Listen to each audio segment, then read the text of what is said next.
Welcome to another great edition of Beacons of Light, a show where we show the St. Vincent de Paul's mission coming to life for those we serve. Today, Desha Martin, St. Vincent de Paul's volunteer coordinator, is here with me to kind of share all the wonderful things that you see in our mission of charity. Welcome to the show, Desha. Thank you, Michael. I'm glad to be here. Well, you've been on the job for over 6 years now, and you have just come into contact with thousands of volunteers. What is the thing that impresses you the most by our wonderful volunteers? Well, the giving spirit of the volunteers. The fact that everyone sees the face of God in one another. The fact that we are all helping our fellow human beings and doing so graciously. And during normal times, that's an uplifting thing. I mean, you recall, the shows this year we're talking about, COVID-related versus prior to when we had to address the COVID virus. And it was so very challenging before relative to just making sure that we met all the needs in the community. But the COVID virus kind of put a whole different level. And to see people wanting to come out with the virus, it just was wonderful, wasn't it? It really was. And, we had to think outside of the box and think of different ways of doing things so that we could help our fellow human being. An example of that was the Manna Givers. We have 4 shelters where we house the homeless, and we count on, or pre-COVID, counted on the Manna Givers to bring the meal every evening to the people in the shelter. They would prepare or purchase the meal, and we didn't want to stop that, and so they so graciously agreed to drop off a meal. So the only difference was the lack of fellowship, coming in and having fellowship with the people in the shelter, which is something that everyone enjoys. But nevertheless, they were willing to take their time, during COVID, to come and prepare the meal and drop it off. And it has been very inspiring. Well, when you first started, were you amazed at the level of commitment that the Manna Givers have? Because we're not talking about one group, we're talking about hundreds of people. Yes. Every month. It's amazing, isn't it? It is unbelievable. And, some of these Manna Givers have been doing this for 20 and 30 years. And they've started within their family, and then they've passed it down to their children that are carrying it on. It's uplifting. It is absolutely amazing because, I cook a meal every weekend for my family of 3. But this is cooking for 10 up to 40 or 50. And it is just absolutely amazing. That takes time, that takes monetary resources, a lot of commitment, and so many willing to do that. And during COVID times, they are dropping off the meal, but prior to COVID, in a world where people might be walking down the street and they may see someone that's in a situation of homelessness, and they may look the other way or cross the street so that they don't have to engage. Manna Giver volunteers, they come into the shelter. They want to engage. And I know some of our volunteers, instead of dropping the meal off, they really want to get in there and serve because of what you said. It's the fellowship, right? Well, again, there's no greater feeling than helping your fellow human being. And, dropping off a meal is wonderful and everybody benefits. But actually seeing a person face to face and communicating with them and hearing their story, there's nothing better than that. And knowing that you're a part of, in a little way, to try to help them to, restore their life. Well, I remember when the Manna Givers program started many, many years ago from Miss Mercedes Jenkins, who contacted me God rest her soul. And she says she didn't have a lot of money, but that she wanted to help out. She says, I don't have a lot of financial support, but I can cook a great meal, and I'd like to bring it to the guests. And what I notice at the shelters is when we have a Manna Givers group there during normal times, and the group comes in with that meal, the whole atmosphere is different. The guests feel like they can really almost feel God's love through those volunteers. Do you hear a lot of feedback, whether it's Manna Givers or other volunteers that say, I feel like I'm really doing God's work? Well, I've had the pleasure of speaking with the guests, and of course they say when the Manna Givers come, or when anybody does anything for that matter, that it gives them great hope. And when we have hope in our heart and God in our heart, we can move forward in our lives. And for the Manna Givers, they say that they see the face of God in those that they serve, and they hope that those that they serve see the face of God in them. And you're right, and it's such a powerful thing.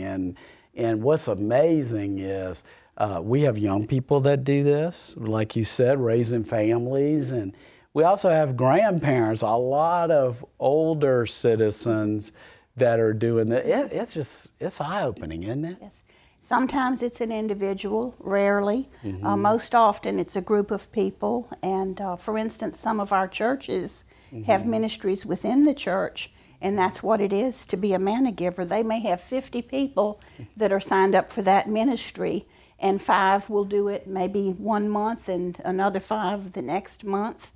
And it's amazing. It really is. It really is tremendous. I think when people think about St. Vincent de Paul, they think about all the good work we do, and sometimes they don't realize without volunteers, we really wouldn't be able to do much, would we, Desha? No, not at all. Not at all. And even in this COVID period that we've been through, they were there for us, whether it was dropping off a meal, Manna Givers, or coming in and making brown bag suppers, or other things within the society, right? Nothing at St. Vincent de Paul has shut down. It's all continued throughout COVID. We've continued to help people, and the volunteers have been so wonderful about being flexible, so that we can do things. I know we're going to talk at some point about the Christmas project and the Easter basket project. That was a whole nother thing, where our volunteers were very involved and, to help us produce a very successful event. Well, Desha, that's a great opportunity for us to talk about the next segment because, whether it was Easter, because last year in 2020, we moved Easter from its regular time to July, and then the Christmas season, and then the Thanksgiving season, all the things that our volunteers were involved in, it really was amazing. We really could do a couple of shows on all the various things that we had to handle, juggle, and the wonderful volunteers that came out to make us successful in our mission of charity. It was remarkable. And when we come back, we'll talk about Easter in July and the other things we had to do to move ahead during a COVID pandemic. My Bicycle Journey, a book that tells a story. It educates, it promotes, and it also provides some leadership. Take the time to purchase this book, and St. Vincent de Paul benefits from all of the proceeds of this book. Please, if you would, give St. Vincent de Paul a call and let me know what you think of My Bicycle Journey.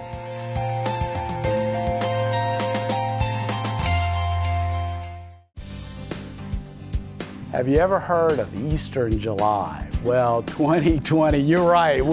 If we were talking in 2019 or before and I had said Easter in July, everybody would have thought I was crazy. But, the pandemic hit. We were right in the middle of the Lenten season last year, and St. Vincent de Paul here in this Baton Rouge diocese has done just a phenomenal job because of your leadership and the generosity of so many volunteers. Every year we give out over 2,500 or more Easter baskets. And we were right in the middle of getting started last year, and then we went into quarantine, and all of a sudden we had to go from Easter in the regular time because we were all locked down to we had to move Easter. Tell us about it, what we do, and how were we successful? And we kept everyone safe, and we helped over 2,000 kids. Well, we're so blessed. You know, anytime I put a call out to volunteers for a project, the response is always overwhelming. I mean, almost overnight, the sign-up fills up. It's really marvelous. And so, yes, we had started, you know, for Easter last year, maybe 3 weeks before Easter, so that we could get everything together to serve that many children.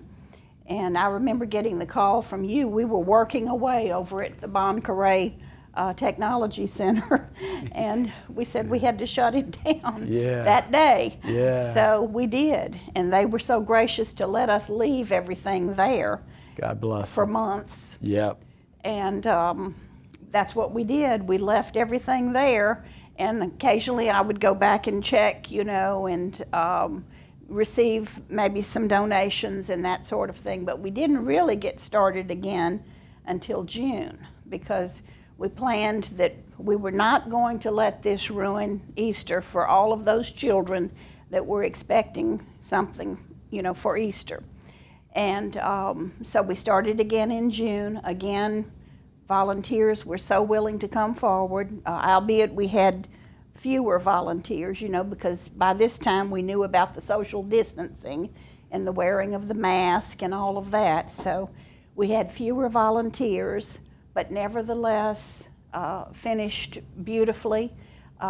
We were able to serve, I believe, nearly 3,000 children in July. And not only did we provide Easter baskets, but you know, we had the giveaway at the Head Start Center, where there were over 1,000 children that we provided Easter baskets for. But we also were able to work with another organization that provided some frozen meals for the families. You know, during this time of the pandemic, when maybe people were without work and, you know, needed that kind of thing, not only did we provide the Easter basket, but we provided the frozen meals. And then when we had the giveaway at St. Vincent de Paul, likewise, rather than only the Easter basket, which was wonderful and the children loved it, but we also planned, and various groups, I think there were 5 groups that worked on putting school backpacks together for the children with school materials that they would need, you know, for school. We had the Easter basket and the school backpack. All of this in July. Right. It was, you used the word marvelous. It was a marvelous miracle. And I remember us talking. We said, what are we going to do? And you didn't give up hope, and you knew it meant a lot to the children. And even in this time, we got children in the shelter Easter baskets for that past Easter, and we made sure that we did what we could do, and the volunteers just came through for us. They always do. It's just and you use that word marvelous, and I think it really was, because we didn't know what we were going to do, and you did such a fabulous job. You kept people distant, you kept people masked, and that was while they were working on the vaccines. So nobody was vaccinated, and numbers in the area were very high. And still a lot of unknown. A lot of tremendous unknowns, but you were able to do it, and nobody, you know, got the virus from that project. And then we said, wow, we can do it. You know, you gotta, you know, in these instances, you had to keep the faith. Our volunteers had to keep the faith, and we were able to do it. And wow, you're right. It was a spectacular event, And I'll never forget July again without thinking a little bit about the Easter spirit. It was a resurrection, wasn't it? It was really great. Yeah. It was really great to see all of the smiles. I the was there, kids. Oh, and of course it was a drive-through and situation. I and you were there. I wasn't able to spend the time you were because you did such a great job of coordinating, organizing, but I was just so impressed with our partners with Head Start, and impressed with the parents, and impressed with the agency that was providing the meal. It was just a wonderful experience, and I think that what it showed us was you can overcome these challenges. No matter what happens, if you got God behind you, you can make it work. Well, that's what we've done throughout this whole thing. I don't know if we want to jump now to something else. Well, we can jump because we can jump around. We can do a marvelous job jumping around, and because that's what's so fun about doing God's work. You just never know, because I think once we achieved this, we were able to then start thinking about Thanksgiving and doing drive-through, and the River Center, and so many volunteers came out for that. Wasn't that amazing? And we could have had 200 or 300 more had we asked for it. It was a scary time, wasn't it? Scary time, because we still don't know everything about the virus. But people were willing.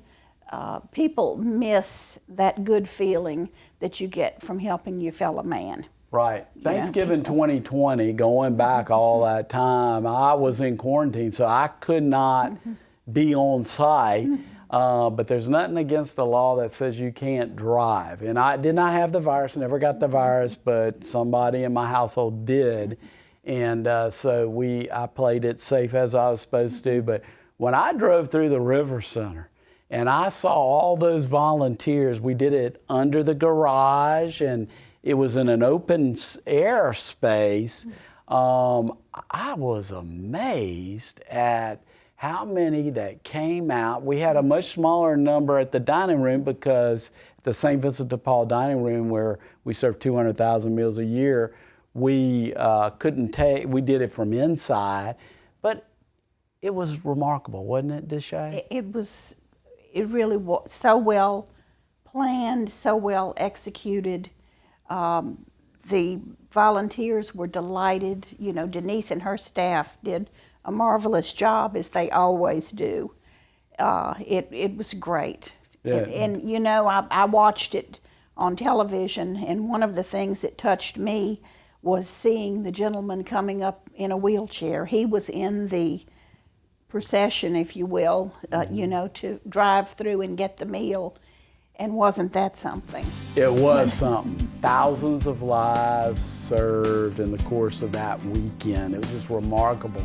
And when we come back, we're going to talk about our Christmas efforts. Desha alluded to it, and Christmas 2020 was very, very special, but with a lot of challenges we met because of our wonderful volunteers. The Society of St. Vincent de Paul's first cookbook, Taste and See, is the gift which helps share the goodness of the Lord with those most in need. Featuring recipes from Chef John Foles, each chapter begins with a short story about one of our special work programs. To order your copy of Taste and See, please call the Society or visit our website. Help multiply blessings for the neediest in our community.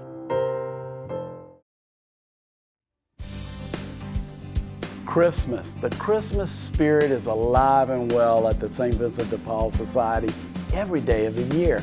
And I often say that keeping that Christmas spirit alive is so important, that spirit of giving. The Christmas time of 2020 was a really challenging time, and Desha Martin, our volunteer coordinator, can kind of share all the things that we do with that important program. We touch thousands of needy children. This past year, it was a challenge. We had COVID, the numbers in our area were high, but we took what we learned with the Easter baskets, we implemented it, and you did, along with the volunteers, a fabulous job of taking in donations, thanks to Sylvia Witherspoon, and thanks to Mr. Eldon Ledoux. I mean, WBRZ with Sylvia Witherspoon does a fabulous job getting the word out. And Mr. Eldon Ledoux of the St. George Fire Department, they do a parade and collect toys. So it all starts with the toys, doesn't it? It was a fantastic event, and Sylvia did a wonderful job this year getting the word out, as she always does. And Mr. Ledoux, Eldon Ledoux, contacted me early on, and he said, we're going with it. You know, we didn't know whether they would proceed with it, but again, they did it in a very safe way, too. And they, you know, have parades over 2 weekends, Saturday and Sunday. And between Sylvia, between you know, the St. George Santa Parade, and between all of the wonderful and generous donors in this city, we collected so many toys, so many wonderful toys. They were very nice, huh? And we were able to provide gifts to over 3,500 children. And, you know, we give each child 2 gifts, so that meant 7,000 gifts. Again, that we had to wrap and bag and sort according to age and gender, and with limited volunteers, because by this time we knew a little bit more, you know, Yes. and we knew we had to be very careful. And we were grateful to use the space again at the Bon Carré Technology Center, which was a huge room, and we could socially distance. But people were willing to come out, you know, and help with that and donate, and it was just wonderful. And you saw so many different people coming in, men and women and even young volunteers that came in to wrap those gifts. They stayed socially distant. You did a great job of spreading everyone out and assigning people what they needed to do. It was just magnificent. Kind of, you know, like you're walking into Santa's workshop, huh? Well, that's what we tried to make it look like. You know, did a great job to have with that too. kind of atmosphere. And let's not forget the volunteers that followed the fire trucks in the St. George Santa Parade. They did a fabulous job with that. And had a blast doing it. And you know, it's everybody doing their part. And, you know, I think that from our concern was how we were, once we collect the toys, how are we going to distribute them, because it's a little bit different. And so we worked with Major Reginald Brown, the retired constable, and he was able to help us link up with law enforcement. And law enforcement did some pop-ups in some of the poor parts of the community and gave out toys to needy children. And then we also had, we also assisted the Hispanic community and Julia and their wonderful operation there in the diocese. And we just reached a lot of people. But for me, the funnest part was when Bishop Duca came. Yeah. To the dining room, and you know, Bishop Duca did just such, he makes a great St. Nick, and we've been so blessed. Bishop Munch, before he retired, was an awesome St. Nick, and Bishop Duca's just taken that role, and we had safety measures put in, but we did like several hundred children at the dining room that were a part of those 3,500. It was remarkable, wasn't it?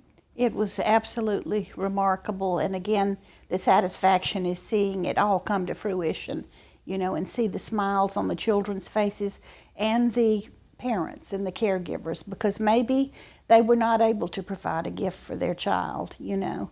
And so St. Vincent de Paul was able to do that through its generous donors and all of the hard work of the volunteers. And that's really the satisfaction in seeing all of the smiles. So much joy. It was, and I think you said it. The word joy is really what it was. The joy filled the dining room. The joy filled the pop-ups that we did. It was just remarkable, and it's all these kind of partnerships that, you know, and you know, you did a remarkable job. Everything we had to tackle and continue to have to tackle, it was unknowns. uncertainties, not sure, but we had faith and it worked out right. It absolutely did. So, of course, we completed the Christmas project, and then we had Easter on time this year. Yeah, and we had a lot of support from that. And we also had some support from St. Joseph's Academy a lot with the project that they've done recently, right? Yes, that was actually before, the Easter project. St. Joseph's Academy, for their senior girls, has a senior service day every year. And we've always participated as long as I've been involved with St. Vincent de Paul, probably longer than that. But this year, of course, was different because with the social distancing, you can't have a lot of people at one location. Right. So we were tasked with trying to find opportunities for 260 girls. And we had to really think outside of the box. And one of the things that took place was I had been contacted by a student at Catholic High School, and he said, they wanted to collect backpacks for us. Yes. What did we think about that? Yeah. And I got to thinking, well, I've had this conversation with Sister Chris at St. Joseph's, and we've got to accommodate these girls. What if Catholic High collected the backpacks, and then maybe the girls filled them with essential items that the homeless could use? And it worked out beautifully, so much so that those two schools are hoping to have more collaboration. I think we collected, I believe it was nearly 400 backpacks. Just amazing. So the shelter now has those for people that come, off of the street maybe, and they need that, or maybe for some of the guests that come and they're leaving, they will have something to take with them. Very nice backpacks full of essential items. That was one of the activities. Several of the others that I really enjoyed. Go on. We did, the Zoom meeting and had the bingo game facilitated by the St. Joseph's girls for the ladies in the shelter, and it was a blast. They had so much fun, and I had so much fun watching them have fun. Yes. Just a perfect thing at this particular time. It was spectacular, and it was you can hear the Holy Spirit working, and that's what happens at St. Vincent de Paul every day of the year. We have that Christmas spirit, and the Holy Spirit is working in our mission of charity. So if you're interested in getting involved with us, go to svdpbr.org. See how you can volunteer and make our community and world a better place for those in need. See you again next week on Beacons of Light.